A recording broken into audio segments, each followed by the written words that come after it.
We've acquired left Tucker Davidson from the Los Angeles Angels for cash considerations. Royals are buying? Hold up. They acquired Tucker Davidson. Why are the Angels selling their pitcher? Oh, he's not that good anyway. Yeah, last good year he had was 2021. Damn, that's not that good. He is 27. Yeah, he's an old pitcher. I don't know why this is kind of a nothing trade. I don't know why they would do that. Cubs and Rays make a small deal according to sources. Adrian Sampson, Manny Rodriguez. Guess the Rays really want pitchers. That's a trade, I guess. Who's Josh Robertson? Josh Robertson. Let's see, what ranks prospect is he?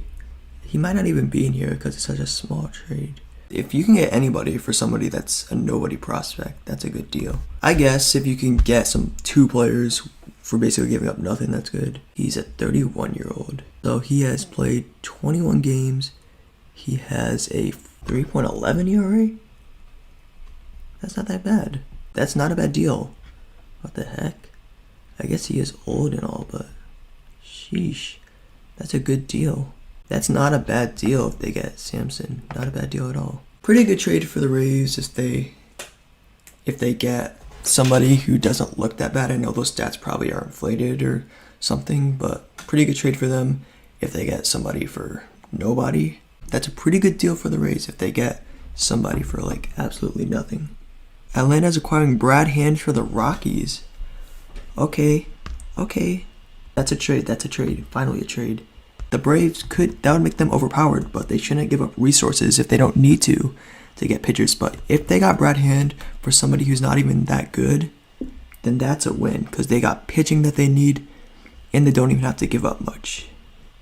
Let's see his stats this year. He has a 4.54 ERA, so he's not the best, but it's still bullpen depth. And if you want to go on a World Series run, you need some. You really, really do. I'm not the biggest fan of him, but if you can get any pitching arm for nothing, it depends on how good Alec Bargner is. If he's in like their top 15, that's a good deal. Guess not. Guess he's not in there. He's not even in their top 30. That's a W trade. I know the Rockies don't need him, but Brad Hand, but still they should have gotten more for. That's what I was saying. Bullpen, you never get good prospects for bullpen arms anymore. That's a great trade for the Rays. If you can get any bullpen arms who are slightly decent for somebody outside of the top 30 of your team, that is a good trade. Oh, and whoa, okay, whoa. San Diego Padres are finalizing a trade. Holy crap. Rich Hill, G-Man Choi. I love G-Man Choi. Even though getting G-Man Choi and Rich Hill probably won't make them a lethal threat, they still got talent. They're just very unclutched, so I think a couple of guys could get them over the hump. Still, this probably isn't going to fix it, but you shouldn't sell, so why not buy? Main prospect, Jackson Wolf. Let's see, is he good? If he's not a top 100 prospect, it would still be a good deal for Pittsburgh if he's a decent prospect, because you don't need those players, but it would be a great deal for the Padres because they still can buy other players. No, he's not let's see what Jackson Wolf is. Jackson Wolf is the 16th ranked. That is not good if he's the main piece. Pirates are receiving Jackson Wolf, Esparro Soros, Alfonso Rivas. Dang, that's a great deal for the Padres because even if they give up one of their good prospects for G-Man Choi, they need offense desperately, so that would be a great deal for them. But the best prospect they gave up in that deal is their 16th ranked prospect. That is a great trade. The Cardinals have traded Paul DeJong to the Toronto Blue Jays, sources tell The Athletic. Okay, there's trades now. Paul DeJong to the Blue Jays. He's a good utility guy, so good for them. He definitely has had better days, but 13 home runs isn't bad. He's a good power bat. He's a very good utility guy. Maybe a guy that the Cardinals should have kept because he was homegrown. He's a pretty good bat that can stick at the bottom of the order. Cardinals receive Matt. If the Cardinals, you just need a top 20 prospect for this because he's not that good. He's not even in there? Whoa. I know Paul DeJong isn't worth a top 30 prospect. I know he's not worth it, but still, if you're the Cardinals and you know the Blue Jays need a shortstop badly, why not try to bargain up the deal? Okay, I guess he's not terrible. If the Cardinals can get a decent guy, because they do not need him at all, the Cardinals can replace him easily. But still, I feel like I know the shortstop market's bare, but you could have gotten maybe Tim Anderson, maybe other players, but not a bad trade for the Blue Jays. It adds a decent replacement. You didn't give up much, so it is a great trade for the Blue Jays, giving up nothing to get Paul DeJong. The only gripe I have with it is that you could have gotten a better shortstop, but that's the only gripe I have with it. And for the Cardinals, I feel like you undersold him, but still not a terrible. The Cardinals undersold him, but it's still not the biggest deal in the world.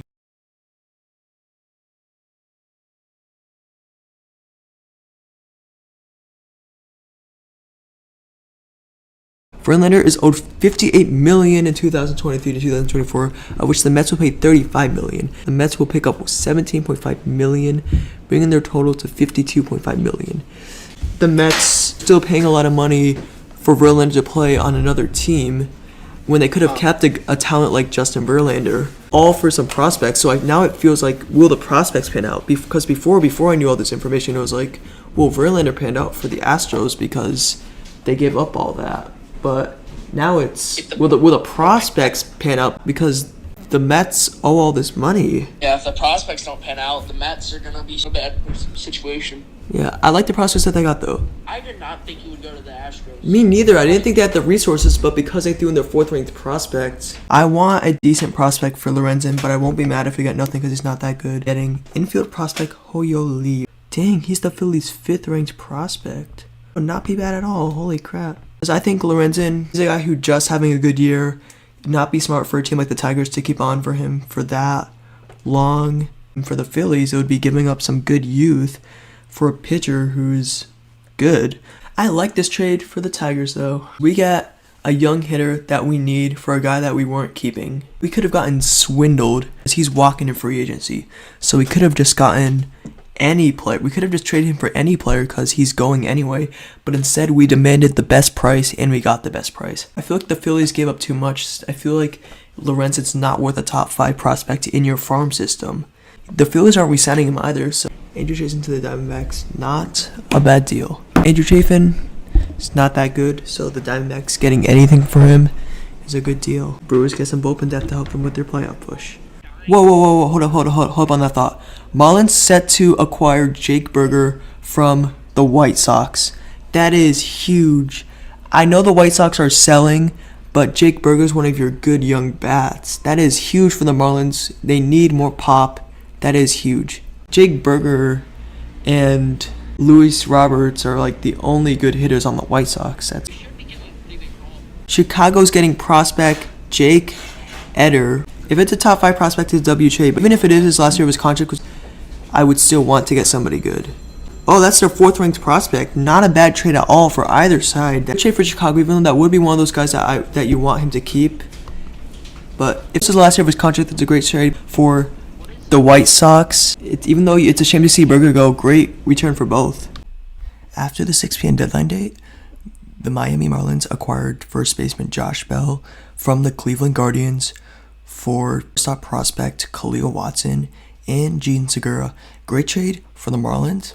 Even though Josh Bell isn't the greatest first baseman in the world, he adds pop to your lineup, and you really need power. For the Guardians, it's not bad either because you acquired one of the top first baseman prospects in baseball in Kyle Manzardo. So you don't really need Josh Bell anymore. He was going to go anyway.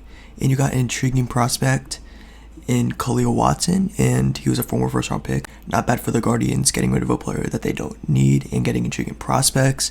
And good for the Marlins for giving up not much at all. And next is another trade for the Marlins.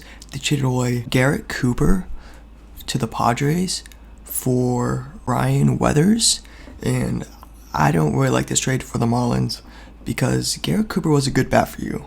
Even if he's a liability at first base, he's still a good bat for you. He drives in runs.